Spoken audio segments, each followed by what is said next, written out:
আমরা তারানাথ তান্ত্রিকের বহু গল্প নিয়মিত শুনে থাকি, তাই সেভাবেই আমাদের মন অভ্যস্ত হয়ে রয়েছে। কিন্তু গল্পর দুনিয়া সর্বদা একই পথে চলে না, নয়তো ব্যাপারটা বড় একঘেয়ে হয়ে ওঠে। তাই আজকের গল্পে সামগ্রিক বিন্যাসেরই পরিবর্তন করার এক প্রচেষ্টা করা হয়েছে। জানি না কেমন লাগবে আপনাদের এই গল্প, তবুও আপনাদের অভিমত জানতে পারলে সেটাই আমাদের জন্য এক বিশাল প্রাপ্তি হবে।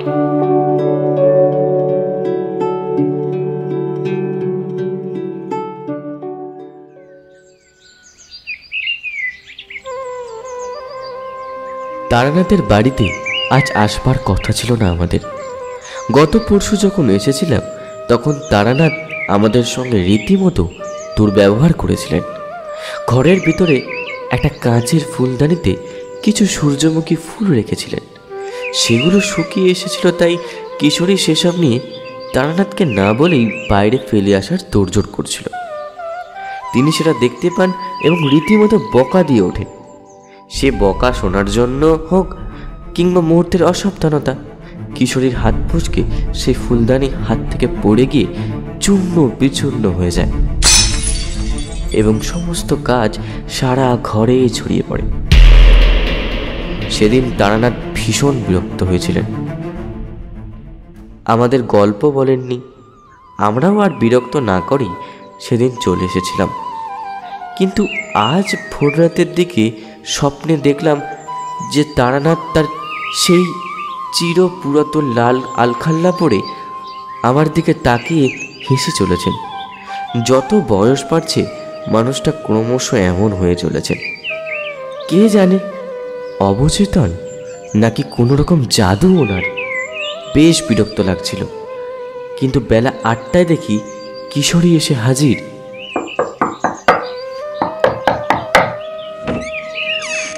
কি হে বিভূতি, আজকের সকালে কি কাজ করছো তুমি?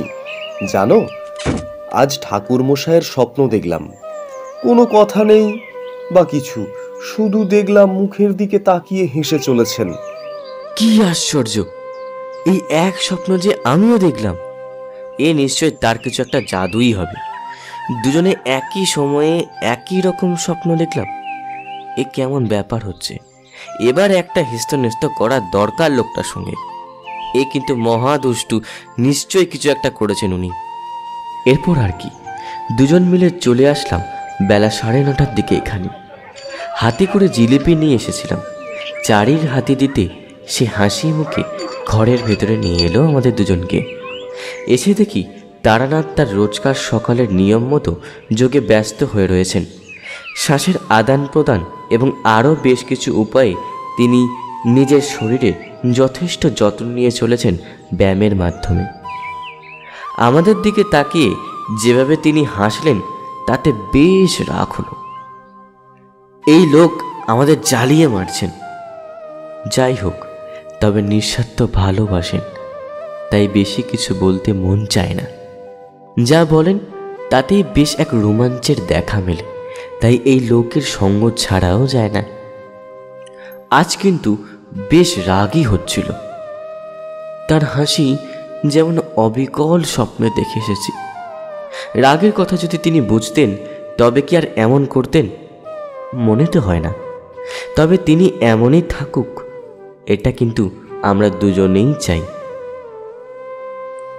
আমাদের আসতে দেখে এবার নিজের ব্যায়াম শেষ করে এবার এসে বসলেন একটা জল চৌকির উপরে। মুখে বেশ একটা দুষ্টুমির ভাব। তারপর নিজেই কথা বলতে শুরু করলেন। ইহে অনেক জোর। আজ সকালে ঘুমটা আমি বোধহয় একটু জলদি ভাঙিয়ে দিয়েছি তোমাদের। রাগ করলে বন্ধুরা, এটা কিন্তু খুবই নিম্নমানের একটা যোগ, সিদ্ধিও বলতে পারো একরকম। এখন স্বপ্নের ভিতরে যেতে পারি, কিন্তু সেখানে গিয়ে কথা বললেও তোমরা কেন হয়তো কেউ শুনতেই পাবে না, তাই আর কিছু বলি না, শুধু দেখে চলে আসি। আগে কোনোদিন যাইনি, কিন্তু আজ ভাবলাম যে একবার ঘুরেই আসি। তোমরা তো অভিমান করেই থাকবে না হলে, তাই আর কি। রাগ করো না বন্ধুরা। না ঠাকুর মশাই, রাগ আমরা নিশ্চয়ই করব। একটা ফুলদানি ভেঙে ফেলেছিলাম, তাই আপনি সেদিন এমন ভাবে বললেন যে সত্যিই কিছু বলার নেই। মশাই, একটা ফুলদানির জন্য এত দরদ আছে কোথা থেকে বলুন তো? আমাদের জন্য তো এত দরদ নেই আপনার মনে। কি যে বলো তুমি, চারি আর তোমরা ছাড়া আমার আছেটাকে বলো তো এই জগতে? আমার যা আছে সবই তো তোমাদের জন্যই। আসলে সেদিন ফুলদানি ভেঙে ফেলেছিলে, তাই জন্য আমার অতটা খারাপ লাগেনি যতটা ওই ফুলগুলোকে তুমি শুধু শুকনো ফুল ভেবে ফেলে ছড়িয়ে নষ্ট করছিলে, তাই আমার বড্ড রাগ হয়েছিল। বলছেন কি? সামান্য কয়েকটা শুকনো ফুলের জন্য আপনি এমন করলেন? কিছু বিশেষ ছিল নাকি সে ফুলের ভেতর? নিশ্চয়ই আপনার শুকনো ফুলের ভেতরেও আপনার কোনো জাদু করা থাকে, কিন্তু আমাদের কাছে ওরা শুধুই শুকনো ফুল। তার চেয়ে বেশি কিছুই ওই ফুলগুলোর জন্য আমাদের মনে হয় না। আপনার মনের ভেতরে সবসময় জাদু আর তন্ত্র এই চলছে, কখনো প্রেত ধরছে আর কখনো দেবী। এছাড়া আপনি কি কিছু জানেন? এই জগতের ভেতরে আরো অনেক কিছু ঘটে চলেছে ঠাকুরমশাই, একটু তো সেসব নিয়েও কিছু ভাবুন। আমার কথা শুনে তারানাথ বেশ খানিক সময় ধরে আমার মুখের দিকে তাকিয়ে রইলেন। তারপরে একটা দীর্ঘ নিঃশ্বাস ফেলে যেন কিছু একটা বলবেন কিনা ভাবতে লাগলেন। তারপর চোখ বন্ধ করলেন। এক অদ্ভুত মানুষ। ভীষণ বিরক্ত লাগছিল। কিশোরীকে হাতের ইঙ্গিতে উঠতে বলে প্রাত্য উত্থান করছিলাম। তিনি কিন্তু বন্ধ চোখেও বেশ উপলব্ধি করে নিলেন যে আমরা উঠে পড়েছি। তাই হয়তো চোখ খুলে তাকালেন।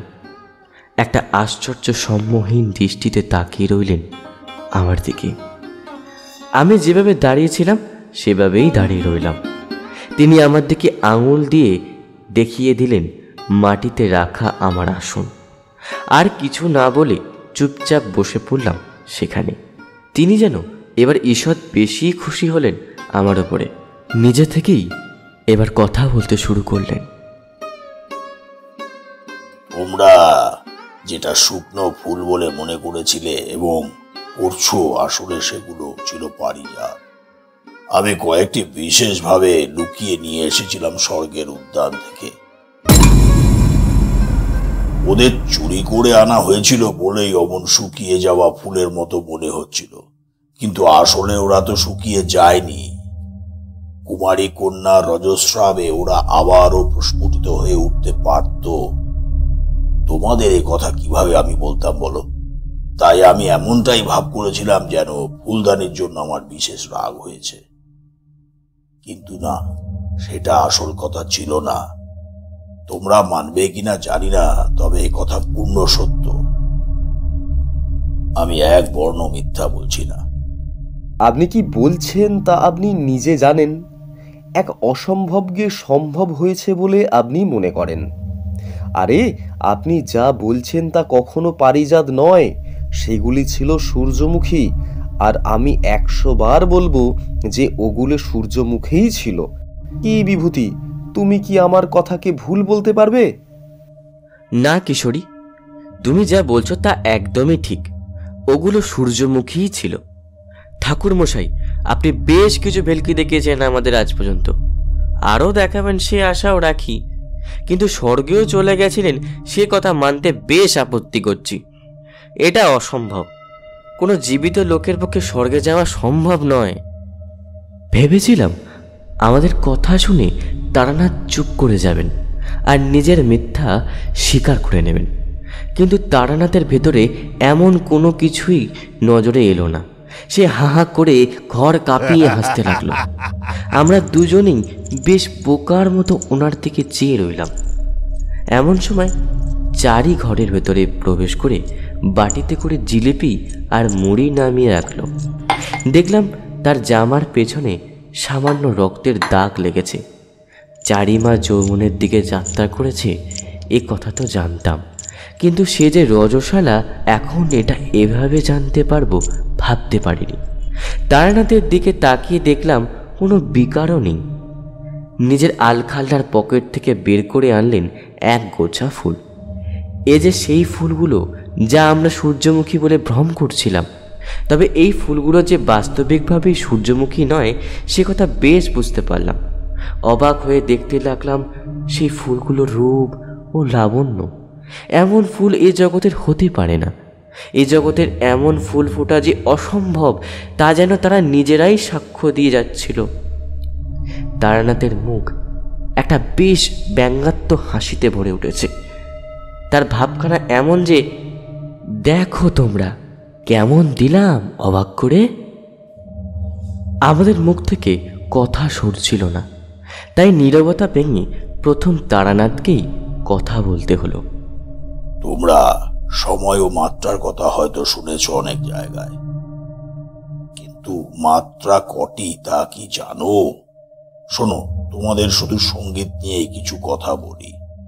তোমরা দুজনেই সঙ্গীত বিশেষ পছন্দ করো, তাই সে বিষয়ে হয়তো আগ্রহ পাবে। সঙ্গীতের গতিকে বলে লয়। গতির তারতম্যের জন্য লয়কে 3 ভাগে ভাগ করা যায়।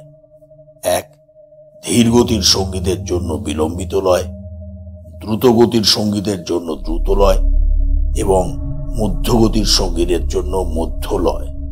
মধ্য লয় বিলম্বিত লয়ের দ্বিগুণ ও দ্রুত লয়ের অর্ধেক গতির হয়ে থাকে। মাত্রা সঙ্গীতের লয় বা গতির দূরত্ব মাপার জন্য ব্যবহৃত হয়। প্রত্যেকটি মাত্রার মধ্যবর্তী ব্যবধান কিন্তু সমান হয়।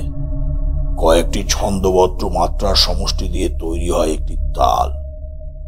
তালের নির্দিষ্ট সময়কালকে অবিচ্ছেদ্য সমান গতিতে অতিক্রান্ত করার নাম লয়। লয় প্রধানত 3 প্রকার: বিলম্বিত লয়, মধ্য লয় আর দ্রুত লয়। তবে বিশেষজ্ঞগণ মনে করেন লয় 8 প্রকার। এছাড়াও মাত্রার ভগ্নাংশ দ্বারা গঠিত বহু প্রকার লয় হতে পারে, যেমন আড়, কুয়ড়, বিয়াড় ইত্যাদি। তালের মোট সময়টিকে পরিমাপ করার জন্য যে ক্ষুদ্রতম একক ব্যবহার করে লয়কে নির্দিষ্ট করা হয়, এক কথায় তাই মাত্রা। তাল হচ্ছে একটি নির্দিষ্ট সময়কে নির্দিষ্ট ক্ষুদ্র ভাগে ছন্দবদ্ধভাবে সাজিয়ে তালযন্ত্রের বাদনের মধ্য দিয়ে তার পুনরাবৃত্তি ঘটানো। প্রকৃতিতে আমরা যা কিছু অবলোকন করি তার সবকিছুই ছন্দবদ্ধভাবে একটি নির্দিষ্ট সময়ের মধ্যে ঘটে চলেছে, অর্থাৎ সবই তালবদ্ধ। এ কারণে সবকিছুই আমাদের কাছে এত সুন্দর, এত মনোরম বলে মনে হয়। আমরা রেলগাড়িতে চড়লে এর প্রচন্ড শব্দের মধ্যেও কিন্তু আমরা ঘুমিয়ে পড়ি, কারণ এর চলার গতি ছন্দবদ্ধ। এর গতি প্রায় সমান থাকে, অথচ হঠাৎ ব্রেক কষলেই আমরা চমকে উঠি, কারণ তখন চলার ছন্দের পতন ঘটে। তাই তাল হচ্ছে সঙ্গীতের প্রাণ, যার বিচ্যুতি আমাদের পীড়ার কারণ হয়ে দাঁড়ায়। আমাদের সঙ্গীত জগতে হাজারো তালের জন্ম হয়েছে, আবার হারিয়েও গিয়েছে অনেক। তালযন্ত্র আছে হাজারো রকমের। এর সবগুলোই যে আমাদের জানতেই হবে তা নয়। প্রাথমিকভাবে আমরা কিছু তালের সাথে যদি পরিচিত হতে পারি, তবে তা আমাদের জ্ঞানের দুয়ার ধীরে ধীরে খুলে দেবে, বুঝেছ? এভাবেই এই যে জগতে আমাদের চারপাশে আমরা দেখতে পাচ্ছি, এ ছাড়িয়েও আমাদের আরেক পৃথক অস্তিত্ব রয়েছে। আমাদের মতোই, কিংবা ভালো করে বললে হয়তো আমরাই ছড়িয়ে আছি বিভিন্ন মাত্রা এবং বিভিন্ন ভাবে। আমরা এই যে পরস্পরের সঙ্গে বসে কথা বলছি, তা শুধু এই সময়ের প্রেক্ষিতেই সত্য। কিন্তু সময় কি একটাই? এ প্রশ্ন যে উত্তরবিহীন ভাবে আজও থমকে আছে। জানো, এই যে মাথার উপরে আকাশ দেখতে পাও, এই আকাশের মতো আরো 7টি আকাশ রয়েছে আমাদের মাথার উপরে, যেগুলির মধ্যে আছে আমাদের জীবজগতের মতোই অনেক জীবজগৎ, এবং সেখানে রয়েছে আমাদের মতোই অনেক জীব। খোঁজ আমরা কেউ কারুর রাখি না, এমনকি পাশের বাড়ির খবরটাও হয়তো আমাদের নেবার সময় নেই, তাই তাদের খোঁজও কেউ রাখি না আমরা। কিংবা হয়তো তোমাদের চেনাই তারানাথের মতো কেউ কেউ সে খবর রাখে, কিন্তু তোমরা মিথ্যার ভ্রান্ত মনে করে সেসব কথা হেসেই উড়িয়ে দাও। মনের ভেতরে যে সন্দেহের আভাস, তাই যা কিছু অপ্রচলিত, সেসবের প্রতি কিভাবেই বা বিশ্বাস থাকবে তোমাদের? তবে জেনো, যা অপ্রচলিত তার যে নিজস্ব এক অস্তিত্ব নেই, এমন কথা আমাদের তন্ত্র বলে না। তন্ত্র কিন্তু আসলে শুধুই শ্মশানচারীদের উপাস্য কিছু দেবতার সমাহার নয়। তন্ত্রের কিন্তু এক বিশাল ব্যাপ্তি রয়েছে, যা ছুঁয়ে যায় জীবনের প্রতি মুহূর্তের যাপনের সঙ্গে। ধর্ম আসে ধারণ থেকে, অর্থাৎ এই পৃথিবী মাতার বুকে নিজেকে ধারণ করিয়ে রাখার ভেতরেই ধারণ করার মাহাত্ম্য। কিন্তু মানুষ এক আশ্চর্য জীব, যার শুধু ধারণ করলেই চলে না। 84 লক্ষ যোনি ভ্রমণ করে আসে এই মানব জন্ম। যখন এই সৃষ্টি ছিল না এবং এই পৃথিবী ছিল জলধিতে নিমগ্ন, তখন ছিলেন শুধুই দেবাদিদেব মহাদেব। তিনি একদিন খেয়াল বশে নির্মাণ করলেন নারায়ণের, যিনি জগতের চিন্তায় নিত্য নিমগ্ন থাকতে লাগলেন। জানবে, পুরুষ ও প্রকৃতি মিলেই সৃজন। তাই নারায়ণের শক্তি মহালক্ষ্মী নিজের স্বামীর সঙ্গে বৈঠকে বিরাজমান থাকলেন, কিন্তু তবুও সৃজন সম্ভব হচ্ছিল না। এমন সময় একদিন নারায়ণের নাভিকুণ্ডল থেকে সৃষ্টিকর্তা ব্রহ্মার আবির্ভাব ঘটল। সৃষ্টিকর্তা ব্রহ্মা হলেন সৃষ্টির দেবতা, অর্থাৎ এই যে আমাদের চারপাশের জীবজগৎ, এই সৃজন শুধু তার দ্বারাই সম্ভব হয়েছে। ব্রহ্মা হলেন সৃজনের দেবতা, নারায়ণ হলেন সেই সৃজনের নিয়ামক এবং শিব হলেন বিনাশক। এই তিন শক্তি মিলিত হয়েই আমাদের চারপাশের সমস্ত কিছুকে নির্মাণ, সংরক্ষণ এবং বিনাশন সম্পূর্ণ করছেন। তাই পরব্রহ্মের ত্রিদেবতা বিষ্ণু ও শিবের সঙ্গে ব্রহ্মা মূর্তিতে বিরাজমান। তিনি সৃষ্টি, জ্ঞান ও বেদের সাথে সম্পর্কযুক্ত, কারণ এই সৃজনের নিমিত্ত এগুলির বিশেষ প্রয়োজন। বৈদিক দেবতা প্রজাপতিকে ব্রহ্মার সমরূপ বলা চলে। বিদ্যাদেবী সরস্বতী ব্রহ্মার সহধর্মিণী। সৃষ্টিতত্ত্ব কিংবদন্তিতে ব্রহ্মা স্পষ্টত উল্লেখিত হয়েছেন, যদিও সৃষ্টিতত্ত্বের বিভিন্ন সংস্করণ রয়েছে। কিছু পুরাণেও বলা হয়েছে, কিন্তু তিনি স্বর্ণডিম্ব বা হিরণ্যগর্ভ হতে স্বয়ং উদ্ভূত হয়েছেন। বৈষ্ণব সৃষ্টিতত্ত্ব অনুসারে বিষ্ণু নাভিকমল থেকে ব্রহ্মা উত্থিত হয়েছেন। এজন্য ব্রহ্মার নাম জন্মসূত্র অনুসারে কমলজনী বা পদ্মজনী। আবার শৈব মতানুসারে বিশ্বাস করা হয় শিব অথবা শিবদেহ থেকে ব্রহ্মার জন্ম। অন্যদিকে দেবীতান্ত্রিক শাক্ত মতে উল্লেখ আছে দেবী দুর্গা ব্রহ্মা সহ এই বিশ্বজগৎ সৃষ্টি করেছেন। ব্রহ্মা সাধারণত চতুর্মুখ ও চতুর্বাহু বিশিষ্ট শ্বশ্রুমণ্ডিত রক্তাভ বা স্বর্ণাভ দেহধারী হিসেবে বর্ণিত হন। তার 4 হাতে 4 বেদ এবং 4 দিককে প্রকাশ করে। তিনি রক্তপদ্মে অবস্থান করেন। হংস, হাঁস, রাজহাঁস বা সারস তার বাহন। সাধারণত দেবী সরস্বতী ব্রহ্মা স্ত্রী হিসেবে উল্লেখিত হন এবং ব্রহ্মার সৃজন শক্তি ও ব্রহ্মার জ্ঞানের নারীরূপ তিনি। শাস্ত্র অনুযায়ী ব্রহ্মা তার সন্তানদের মনের সংকল্প হতে সৃষ্টি করেছেন, তাই তাদের ব্রহ্মার মানস পুত্র বলা হয়। তাই আমাদের মন ও মানসেই যে দেবতার নির্মাণ হয়েছে সে বিষয়ে সন্দেহ করা চলে না, কারণ আমাদের সৃজনকর্তা স্বয়ং নিজের মনন থেকেই আমাদের বিশ্ব সংসারকে প্রস্তুত করেছেন। বিশ্ব সংসারে তাই মনের ভূমিকা সর্বাধিক। যেখানে মনের কথা আছে সেখানে ঈশ্বরের অবস্থান, এবং যেখানে মন নেই সেখানে ঈশ্বরও নেই। এ কথা বলা যেতে পারে যে এই বিশ্ব সংসারে অস্তিত্ব সংকট হবে যদি, এবং বাকি সব জীবজগতের থেকে যদি কোনোভাবে মনের সমস্ত শক্তিকে অবনমিত করে তোলা যায়। কি যে বলেন যাতা, এই আমাদের মন আছে তাই আমরা আছি, আর যদি না মন থাকে তবে আমরা থাকবো না, এবং থাকবেন না স্বয়ং ঈশ্বর? এমন কি কখনো হতে পারে? ঈশ্বর যিনি আমাদের সৃজন করেছেন আপনি একটু আগেই জানালেন, আর এখন আবার অন্য কথা বলে শেষ করলেন। এমন করে কি যে বলেন তা আমাদের বোধের বাইরে থেকে যায়। আপনি মশাই বড় দুর্বোধ্য। দেখো, আমি যা বলি তা কিন্তু কোনো রকম বিভ্রান্তি নিয়ে বলি না। যা বলি তা সত্য, এবং নিজের জ্ঞানের সমস্ত কিছু যা সত্যি বলে জানি তা নিয়েই বলি। ঈশ্বর বা ভগবান আমাদের সৃষ্টি করেছেন, কিন্তু জানো তো, আমরা না থাকলে দেবতা নিজেও থাকবেন না। কবি বলেছেন, মানুষই দেবতা গড়ে, তাহারি কৃপার পরে করে দেব মহিমা নির্ভর। যদি মানুষ দেব মহিমার কীর্তন না করে তবে দেব হোক বা দেবী কেউই নিজের অস্তিত্বে অটুট থাকতে পারবেন না।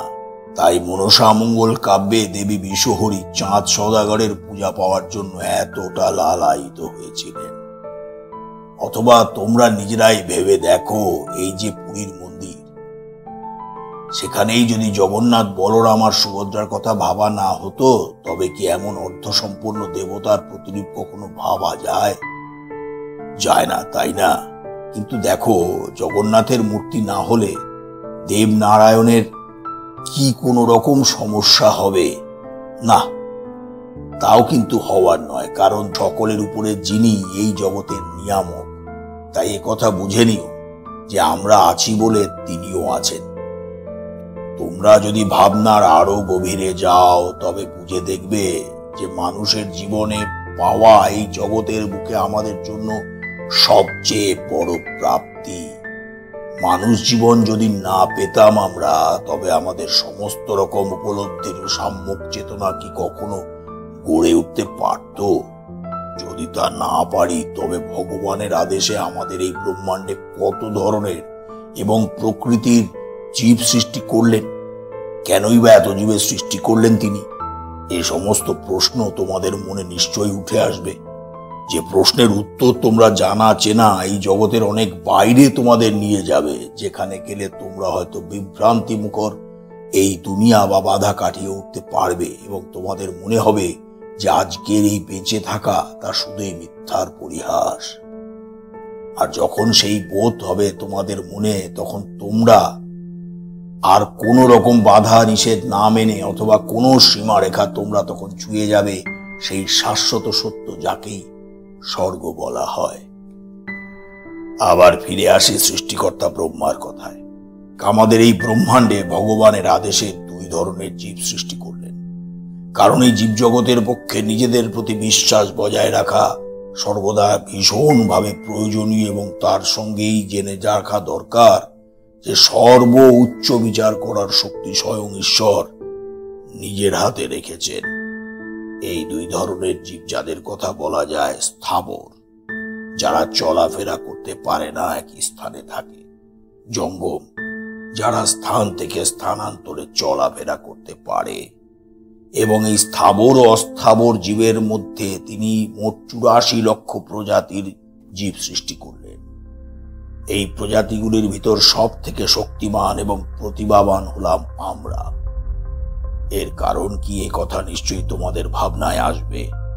তাহলে শোনো, অভিজ্ঞতা হলো সেই শক্তি যা মানুষকে সবচেয়ে বেশি শক্তিশালী করে দিয়েছে। যদি প্রজাতিগুলোর ব্যাখ্যা দেওয়া যায়, তবে এটাই দেখতে পাওয়া যায়: জলজ জীব 9 লক্ষ রকম, গাছপালা 20 লক্ষ রকম, কীটপতঙ্গ 11 লক্ষ রকম, পাখি 10 লক্ষ রকম, পশু 30 লক্ষ রকম, মানুষ 4 লক্ষ রকম, মোট 84 লক্ষ রকম। জলজ জীব থেকে বনের পশু মিলিয়ে 80 লক্ষ প্রজাতির জীবকে মানবেতর প্রাণী বলা হয়, কারণ এদের অস্তিত্ব মানব জন্মের আগে পর্যন্ত সম্ভব। মানব জীবন হয় এই সমস্ত যোনিপথ অতিক্রম করতে করতে।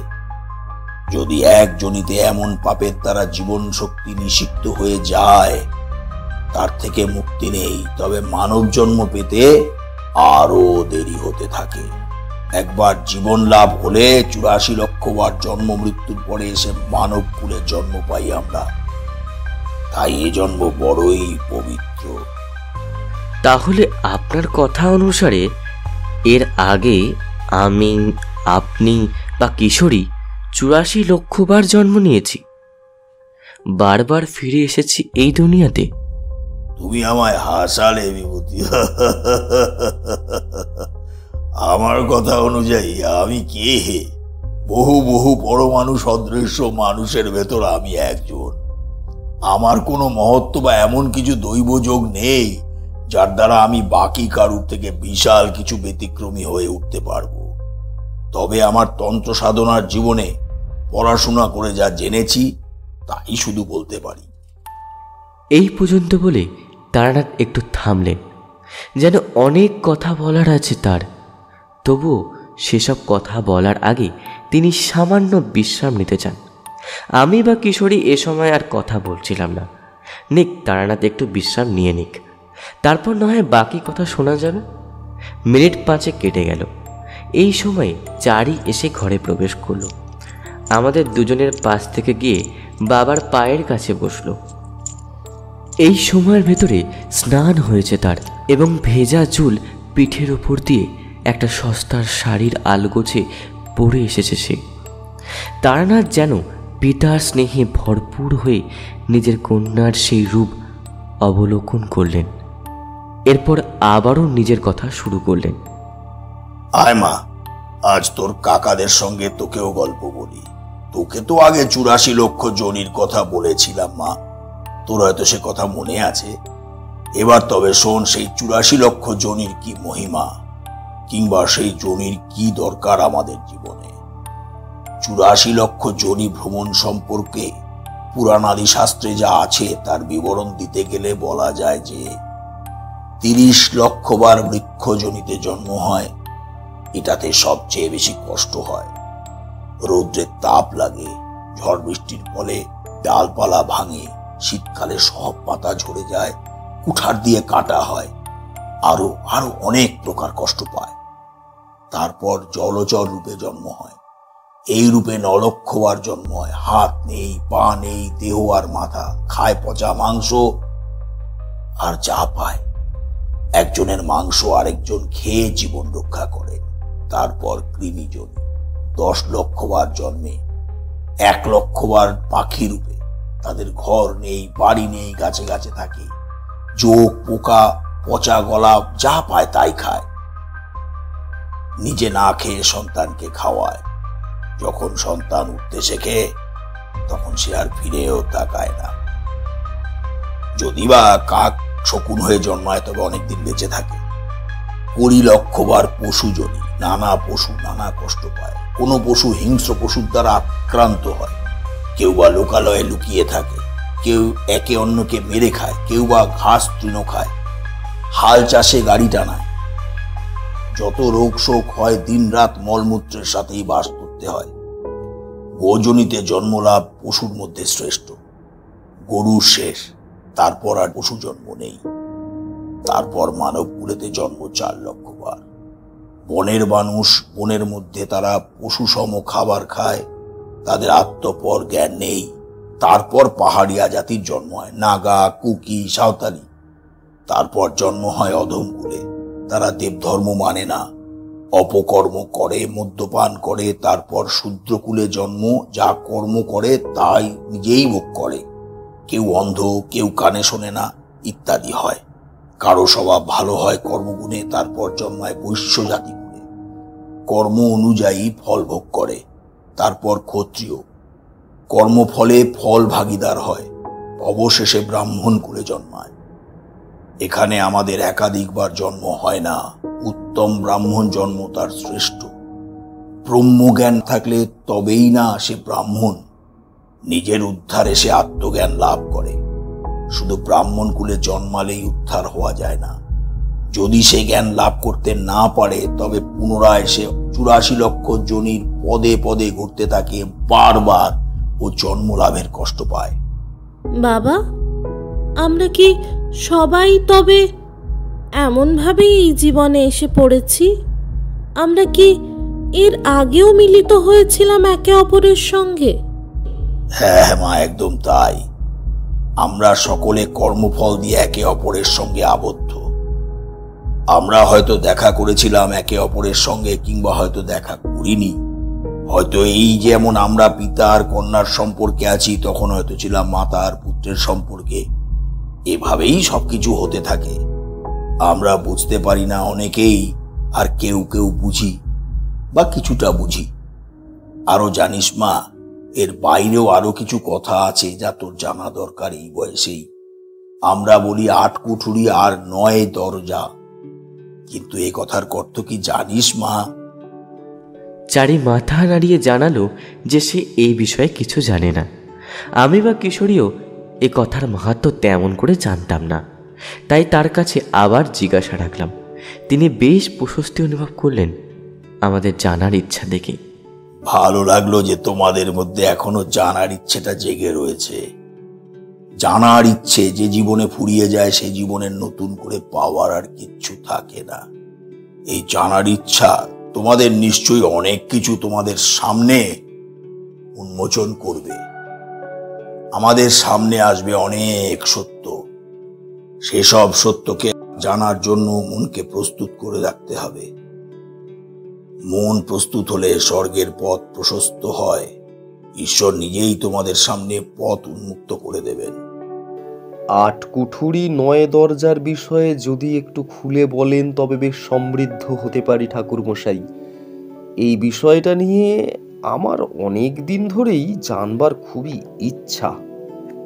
বেশ, তবে সে বিষয়ে কিছু কথা এবার বলি। আমাদের শরীরের ভেতরে প্রবেশ আর নির্গমনের ব্যবস্থা করা আছে। প্রকৃতি অর্থাৎ আমাদের চারপাশে ছড়িয়ে থাকা সমস্ত কিছু এবং আমরা যেন জুড়ে জুড়ে আছি।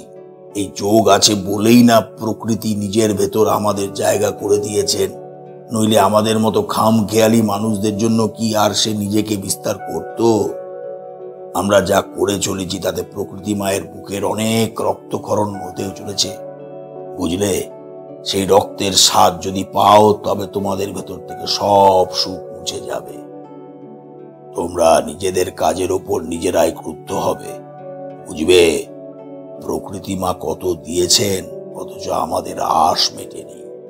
আমরা ক্রমশই সেই প্রকৃতিকে শেষ করে ফেলেছি, যা আমাদের জীবন ধারণের জন্যই নিজেকে বিস্তার করে রেখেছেন। এবার আসি তোমাদের জিজ্ঞাসায়, 8 কুঠুরি 9 দরজার মানে কি? এই ধাঁধার অর্থ কিন্তু তান্ত্রিক মতে বেশ কঠিন। শুধুই 8 কুঠুরি নয়, দরজা মানে 8খানি ঘর আর 9টি দরজা নয়। তাই স্বাভাবিকভাবেই এই প্রবচন এখানে 8টি ঘর আর 9টি দরজাকে বোঝানো হয়নি। এখানে 8 কুঠুরি মানে মানুষের শরীরের 8টা ধারণ করে রাখবার মতো জায়গা বা পাত্র। এগুলি হলো মাথার খুলি, ডান বাম 2 ফুসফুস, হৃৎপিণ্ড, পাকস্থলী, 2 যকৃৎ আর কোলন। আর 9 দরজা মানুষের শরীরের ভেতরে 9টি বহির্গমন পথ, 2 চোখ, 2 নাকের ফুটো, 2 কানের ফুটো, মুখ, আর বাকি 2টো হলো জননাঙ্গ ও বায়ু। এক পথ দিয়ে সমস্ত কিছু শরীরের ভেতরে প্রবেশ করে আর বাহির্গমন করে বহির্গমন পথ ধরে। এই আসা যাওয়া নিয়েই মানব জীবনের সমস্ত কিছু। এই সমস্ত পথ যেদিন বন্ধ হয়ে যায় সেদিন আমরা মৃত বলে কথিত হই। 8 কুঠির আর 9 দরজা তো বেশ ভালো রকম বুঝতে পারলাম, কিন্তু 3 তলা বাড়ি মানে কি? এমন কথাও তো শুনেছি, সে বিষয়ে একটু বলেন। তারানাথ আমার কথায় বেশ প্রফুল্ল হয়ে উঠলেন। 2 বার হাতের চেটো পরস্পরের সঙ্গে ঘষে বেশ উত্তেজিত হওয়ার ভাব প্রকাশ করলেন, আর তারপর আবার বলতে শুরু করলেন। 3 তলা হলো শরীরের মস্তিষ্ক, কোমর এবং শরীরের ঊর্ধ্বভাগ এবং নিম্নভাগ। চোখ, মুখ, নাক, কান প্রভৃতি 9টা দ্বার নিয়ে ছড়িয়ে আছে, যা স্নায়ু শক্তি নিয়ন্ত্রণ করে। তবে এই বুঝে দেখো যে আমরা নিজেদের সম্বন্ধেই কত কম জানি। এই যে জানার জগৎ, এরই নাম জ্ঞান যোগ, যা গীতায় বলা হয়েছে।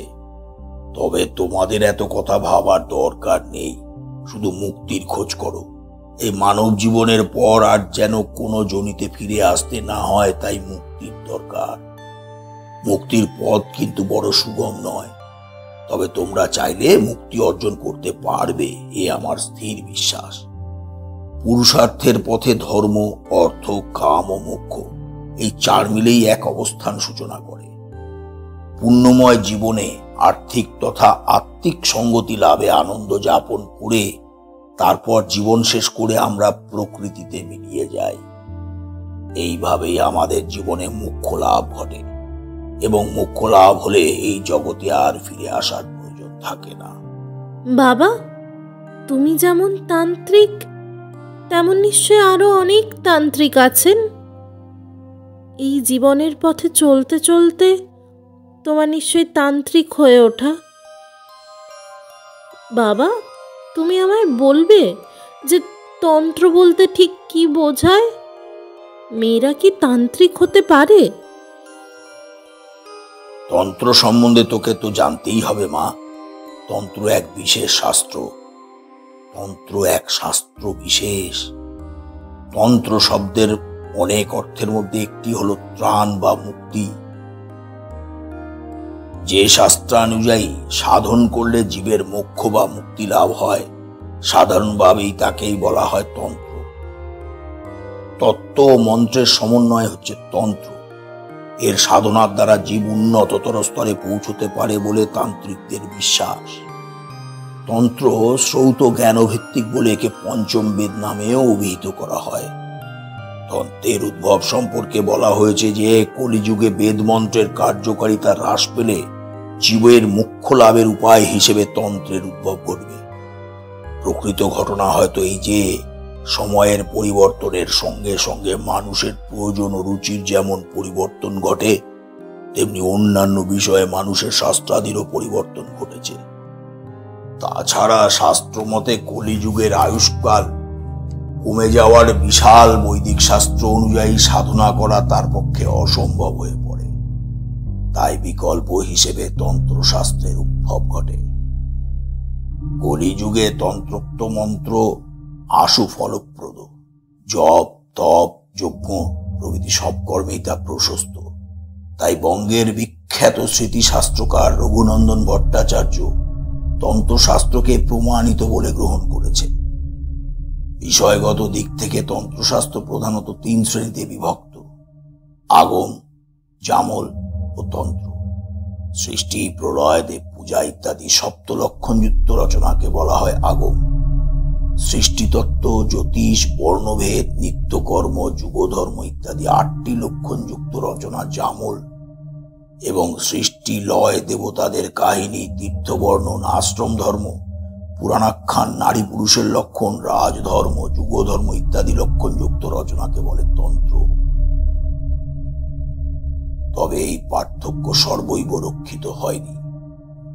সম্প্রদায়গত দিক থেকে তন্ত্র প্রধান 2 ভাগে বিভক্ত: হিন্দু ও বৌদ্ধ তন্ত্র।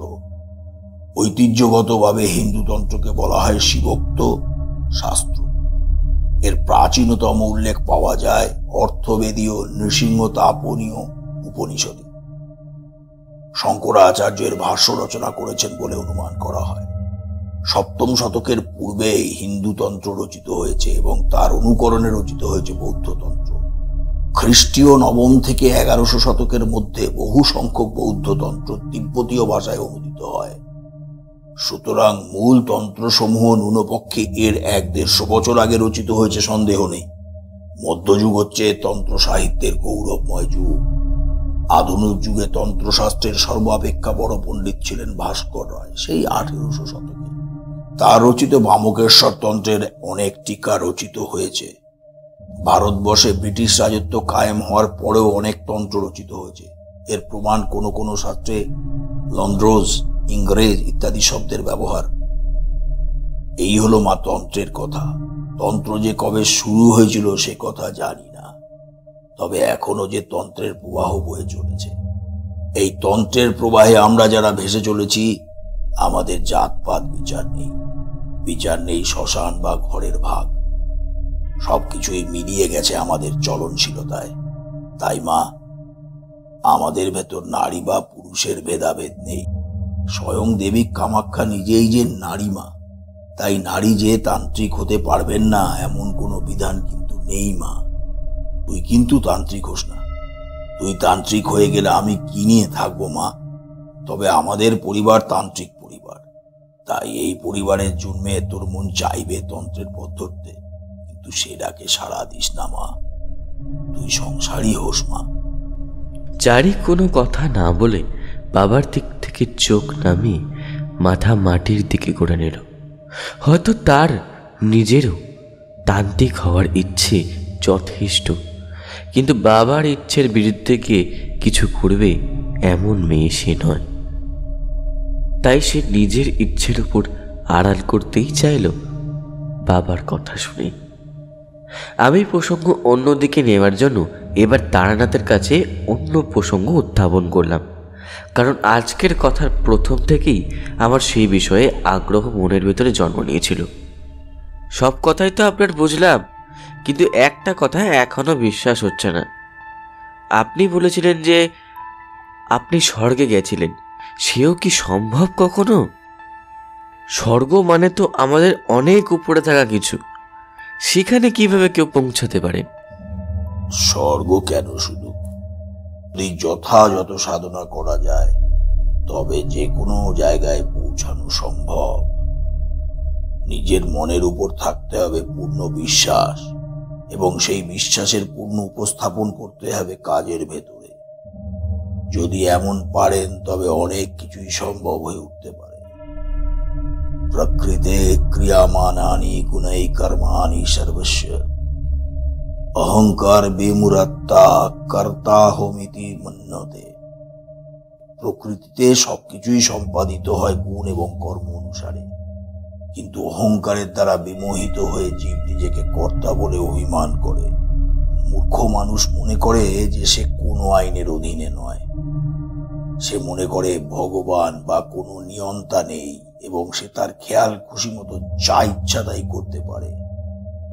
এভাবে সে বিভিন্ন পাপ কর্মে লিপ্ত হয় এবং তার ফলে প্রকৃতির নিয়মে তাকে জন্ম জন্মান্তরের জন্য বিভিন্ন নারকীয় পরিবেশ দণ্ডস্বরূপ যন্ত্রণা ভোগ করতে হয়। তার এই যন্ত্রণা ভোগের মূল কারণ সে মূর্খতাবশত নিজেকে সম্পূর্ণ স্বাধীন বলে মনে করে, যদিও সে সর্বদা জড়া প্রকৃতির কঠোর নিয়মের দ্বারা নিয়ন্ত্রিত। এ সমস্ত নিয়ম কার্য করে প্রকৃতির গুণের দ্বারা প্রভাবিত হয়ে, এবং তাই প্রত্যেকে তিনটি গুণের বিভিন্ন প্রকার প্রভাবের অধীনে কর্ম করে। তার কর্ম অনুসারে সে এ জীবনে অথবা পরবর্তী জীবনে বিভিন্ন প্রকার ফল ভোগ করে। ধার্মিকেরা নাস্তিকদের থেকে ভিন্নভাবে আচরণ করে, তাই তারা যে কর্মফল ভোগ করে তাও ভিন্ন হয়। যে জীবনের থেকে অহংকারের পর্দা সম্পূর্ণ অপসারিত হয়, সেই জীবনের পক্ষে অনেক কিছুই করা সম্ভব। সে জীবন আর কিছুতেই কোনো রকম বাধা মানে না। তাই আমার পক্ষে স্বর্গে যাওয়া এমন কিছুই অসম্ভব কাজ নয়। তোমরাও যদি কোনোদিন এই স্তরে আসতে পারো, তোমাদের পক্ষেও কিছু কঠিন হবে না স্বর্গে যাওয়াটা। আরো একটা কথা, স্বর্গ কিন্তু একটাই স্তর নয়, 7টি এমন স্তর রয়েছে। প্রথম 3টি পর্যন্ত আমি যেতে পেরেছি, তবে তোমাদের যখন জানবার আগ্রহ আছে তখন এই 7টি স্বর্গ নিয়ে কিছু কথা বলে যাই এবেলা। একদম পরের স্তর হল সত্যলোক, ব্রহ্মাজির নিবাস। এরপরের স্তরগুলি যথাক্রমে তপলোক, সনক, সনাতন, সনন্দন, সনত কুমার এই চতুরাসনের নিবাস, জনলোক, নবযোগেন্দ্র ঋষির নিবাস, মহলোক, ভৃগু মুনি অন্যান্য মুনি ঋষিদের নিবাস, স্বর্গলোক দেবতাদের নিবাস, ভুবলোক পিতৃপুরুষগণের নিবাস, ভূলোক মানুষ পশু পাখি আদি জীবগণের নিবাস। শুধু হিন্দু ধর্ম বলেই নয়, এমন ভাগ বিভাগ সব ধর্মেই আছে। আমরা এই জগতে অনেকেই অনেক কিছু জানি না, তাই এসবের বিষয়ে খুব একটা খোঁজ খবর রাখি না। যদি খোঁজ নেওয়া হয় তবে এমন আরো অনেক বিষয় আমরা জানতে পারব। যারা সিদ্ধি লাভ করেন তারা এই জগতের সীমারেখা ছাড়িয়ে এই সপ্ত স্বর্গের অনেক দূর অব্দি যেতে পারেন। আপনি কিন্তু সত্যি আজকাল অনেক কথা এমন বলেন যা কখনো বিশ্বাস করা যায় না। জীবিত শরীরে আপনি স্বর্গে গেলেন কিভাবে? কখনো এমন হওয়া সম্ভব নয়। ঠাকুরমশাই, আপনি অনেক শক্তির অধিকারী হলেও এমন ঘটনা কখনো সম্ভব হতে পারে না। আপনি এমন সব গল্প বলেন যা মেনে নেওয়া বিস্তর কঠিন দেখছি। এমনিতে আপনি গল্প বলেন তাই আসি, কিন্তু এসব কথা কি মানা যায়? মানেটা কি বলতে চাইছো তুমি? যা বলতে চাও সেটা একটু পরিষ্কার করে বলে দাও তো দেখি। আমি তোমাদের গল্প বলে দেখি অনেক সমস্যা করেছি। আমার গল্পও শুনবে, আবার আমার গল্পকে বুজরুকিও বলবে। সব একসঙ্গে হয় না। যদি আমার গল্পে বিশ্বাস থাকে তবেই আমি গল্প বলবো, নচেত থাক। আমার গল্প শুনে তোমাদের কাজ নেই। বুঝলাম, তারানাথ ক্ষিপ্ত হয়েছেন, আর তিনি ক্ষিপ্ত হলে তো আর গল্প শোনা যাবে না। তাই কিছু মৌন থেকে যদি তাকে একটু শান্ত করা যায় সেটাই উত্তম। এই মনে করে আমরা চুপ করে রইলাম। আমাদের দেখা দেখি জারিও চুপ করে রইল। তাতে দেখলাম তারানাথ এবার নিজের থেকেই গল্প বলতে শুরু করলেন। আমরা তো এই জন্যই অপেক্ষা করছিলাম। এবার যে তিনি একটা গল্প বলবেন সেটা তো অবধারিত, তাই আমাদের মনের ভেতরে বেশ ভালো লাগছিল। যদিও উনি একটু আগেই ধমক দিয়েছেন, এবার তিনি নিজেই আবার বলতে শুরু করলেন। তাহলে তোমরা আমার কথা মানবে না? আমি কিন্তু একটাও মিথ্যা কথা বলছি না। সে তোমরা মানো বা না মানো, আমি যা দেখেছি তাই বলেছি চিরদিন। আমি সত্যিই স্বর্গ দর্শন করেছি, আর সেই স্বর্গ এই যেমন তোমাদের দেখছি ঠিক এতটাই পরিষ্কার ভাবে দেখেছি স্বর্গ। গুপ্ততন্ত্রের পথে সবকিছুই হতে পারে। মনের শক্তি বাড়াতে থাকলে কোনো কিছুই আর অসম্ভব থাকে না এক সময়। আমরা মেনে নিতে রাজি আছি যে আপনি স্বর্গ দেখে এসেছেন এবং সেখান থেকে নিয়ে এসেছেন এই পারিজাত, কিন্তু সেই ঘটনার পুঙ্খানুপুঙ্খ বলুন দেখি, আমরা সে গল্প শুনতে চাই। হ্যাঁ বাবা, আপনি সে গল্প শোনান আমাদের। আমরা সকলেই সে গল্প শুনতে চাই, যে কিভাবে আপনি স্বর্গে গেছিলেন। আপনি আমাদের সে গল্প শোনান। চারি যখন তার বাবার কাছে স্নেহের অনুরোধ করে তখন আপনি করে কথা বলতেই সে অভ্যস্ত, আর চারি যখন আপনি করে বলে তখন তারানাথ নিশ্চয়ই সাড়া দেবে।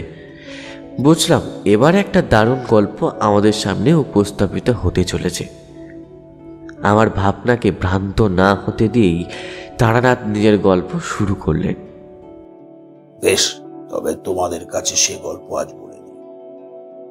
তোমরা তো আবার বিশ্বাস করো না, কিন্তু আর কেই বা আছে যাদের কাছে নিজের জীবনের গল্প আমি বলে যাব?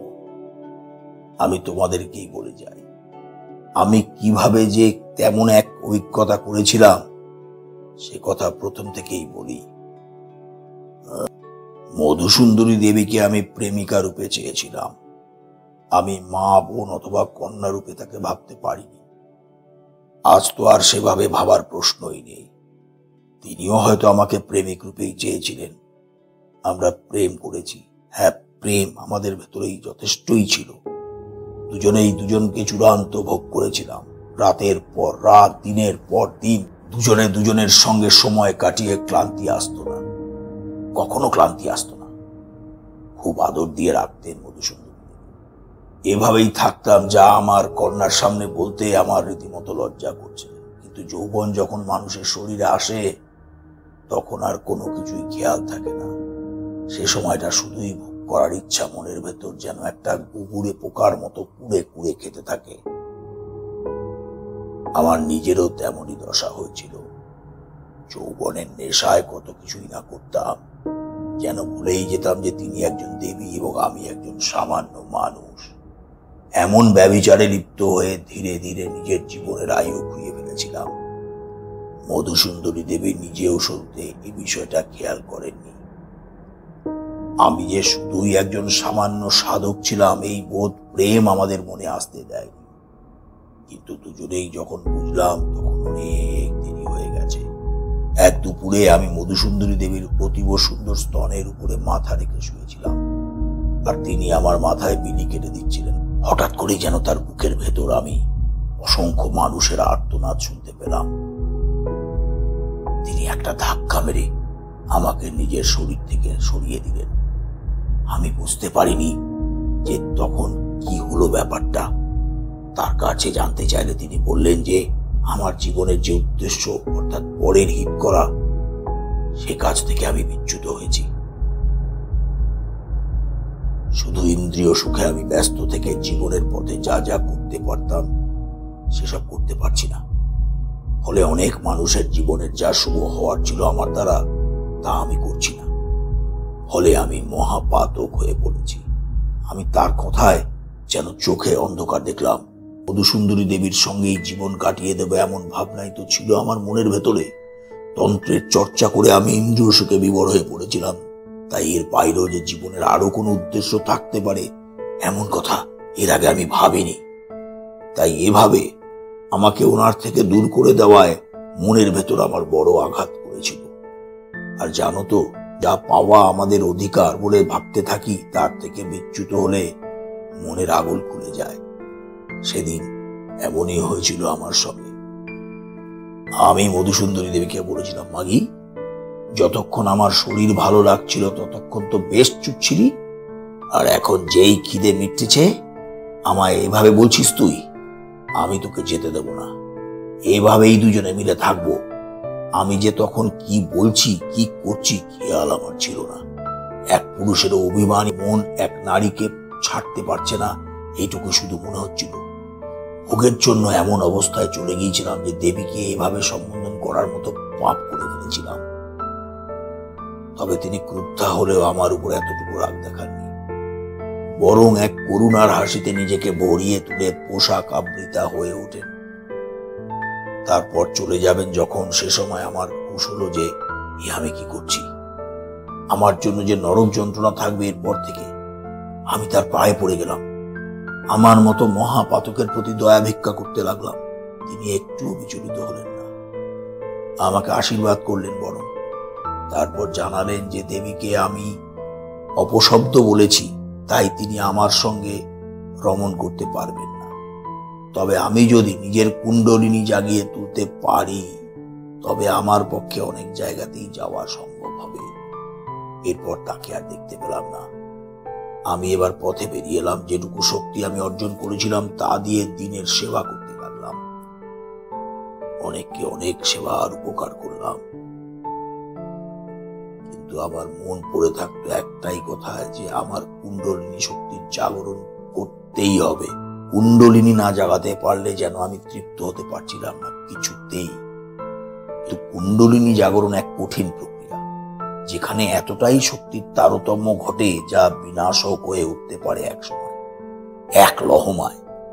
সঠিক একজন গুরুর দ্বারা নির্দেশিত না হলে তার সাধকের তো বটেই, এবং তার সংস্পর্শে না গেলে কুণ্ডলিনীর জাগরণ ঘটা সম্ভব নয়। দুর্ভাগ্যের বিষয় হলো যে এমন কোনো গুরুকে আমি কোথাও খুঁজে পাচ্ছিলাম না। অনেক ঘুরছিলাম, যেখানেই শুনছিলাম যে একজন গুরুকে পাওয়া যেতে পারে আমি সেখানেই গিয়ে উঠছিলাম, তবে কোথাও তেমন কাউকে পাচ্ছিলাম না। মনের ভিতর এক হতাশা বাসা বেঁধেছিল। আমি নিজের মন্ত্র ও তন্ত্র শক্তির উপর থেকেও আশা হারিয়ে ফেলেছিলাম। তবে যখনই আশা সম্পূর্ণ ছেড়ে দিতাম তখন যেন মনের ভেতরে মধুসুন্দরী দেবীর কথা শুনতে পেতাম। তুমি পারবে তারানাথ, তুমি নিশ্চয়ই পারবে। তুমি চেষ্টা ছেড়ো না। সঠিক সময় আসার জন্য অপেক্ষা করো।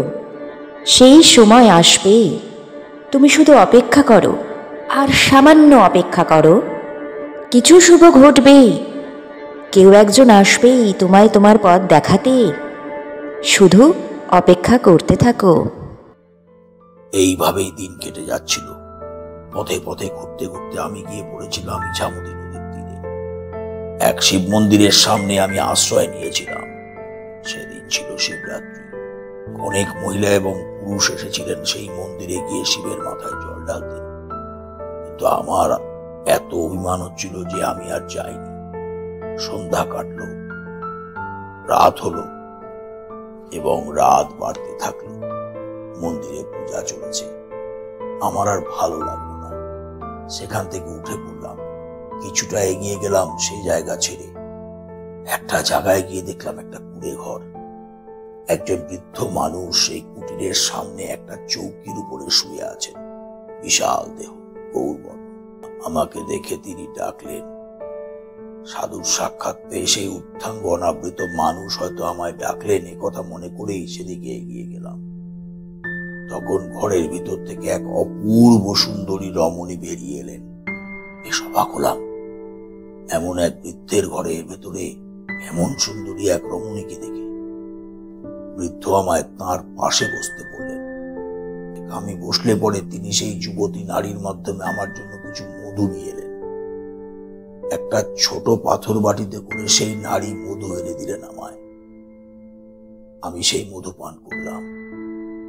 শরীর জুড়ে যেন এক আনন্দের হিল্লোল খেলে গেল। আমি সেই মধু সম্পূর্ণ পান করে নিলাম। দেখলাম সেই বৃদ্ধ এবং নারী যেন আমার মতোই আনন্দ পেয়েছেন এবং তারা আমার মতোই হাসতে লাগলেন। আমি সেই মধু পান করার পরে শরীরের ভেতরে এক অদ্ভুত উষ্ণতা অনুভব করতে লাগলাম। এমন উষ্ণতা যার কথা ভাষায় বলা যায় না। যেন প্রখর এক গ্রীষ্মের দুপুরের পর নেমে এসেছে শ্রাবণের বাড়িধারা। ঠিক এমনই মনে হতে লাগলো। সেই অনুভূতির কথা সম্পূর্ণভাবে ভাষায় বলা যায় না। কিন্তু সেই মধু পান করার অল্প সময়ের পরেই আমি জ্ঞান হারিয়ে ফেললাম। এরপর কি হয়েছিল স্বভাবতই আমার জানা নেই। জ্ঞান ফিরে আসার পর কি দেখলেন আপনি? কোনো আশ্চর্য হওয়ার মতো কিছু দেখলেন, না সব কিছু সাধারণ ছিল? সম্ভবত ওই মধুতে কিছু মিশিয়ে আপনাকে দেওয়া হয়েছিল। যখন জ্ঞান ফিরল তখন আমি প্রথম যা দেখেছিলাম তা কি তোমরা মানতে পারবে? আমি দেখলাম যে আমার মাথা আমার মৃত বাবার কোলে রাখা, মা পাশে বসে আছেন। জরা সন্নিধনে আমার ঠাকুরদা মারা গেছিলেন, তোমরা জানো। তাকে দেখতে পেলাম একটু দূরে একটা কেদারায় বসে আছেন। আমার জ্ঞান ফিরে এমন দৃশ্য দেখে চমকে গেছিলাম। আমি কি তবে মারা গেছি? এই ভয়টা করছিল, কিন্তু মা এসে আমায় বোঝালেন যে আমি এক স্তর থেকে অপরের স্তরে উঠে গেছি। আমার চিন্তা মায়ের কথা শুনে অনেকটা কমল। মা তো আমায় মিথ্যা বলবেন না। বেশ কিছুদিন ওদের সঙ্গে সময় কাটালাম। তারপর দেবলোকে যাব বলে একদিন ভাবতেই পৌঁছে গেলাম সেখানে। কি অপূর্ব ফুলের বাগানে গিয়ে পৌঁছেছিলাম। চারিদিকে বহু সুন্দরী রমণীদের দেখতে পাচ্ছিলাম, কিন্তু তাদের কাউকে আমার ভালো লাগছিল না। অনুভব করছিলাম যে মধু সুন্দরী দেবী ছাড়া আর কোনো মহিলাকে আমার ভালো লাগবে না। এরপর চেষ্টা করেছিলাম আরো উপরের স্তরে যেতে, যদি আর একবার তার দেখা পাই। দেখলাম তার সম্ভব হচ্ছে না। শরীর যেন অত্যন্ত ভারী হয়ে গেছিল। তাই এই তোমাদের কাছেই ফিরে আসতে হলো। তবে এখনো মাঝে মধ্যে ঘুরে আসি সেই আত্মজনেদের কাছ থেকে। তবে অনেক করে চাইতেও মধুসুন্দরী দেবীর দেখা আর পাইনি। এভাবেই এ জীবন কেটে যাবে, কিন্তু তাকে যে আর দেখতে পাবো না, বেশ বুঝেছি। এবার ফেরার সময় কিছু পারিজাত নিয়ে এসেছিলাম, বুঝলে তোমরা। আমরা কেউ আর কিছু না বলে চুপ করে রইলাম। তারানাথের একটা হতাশার টের পাচ্ছিলাম। মন খারাপ হয়ে যাচ্ছিল। চারি উঠে বাবার কাঁধে সান্ত্বনা দেওয়ার ভঙ্গিতে হাত রাখল। আমার মনের থেকে একটাই কথা ওদের বাবা আর মেয়ের জন্য বলতে পারলাম, ভালো থাকুক ওরা, খুব বেঁধে বেঁধে থাকুক ওরা। পিতা আর সন্তানের প্রেম যেন দীর্ঘজীবী হয়।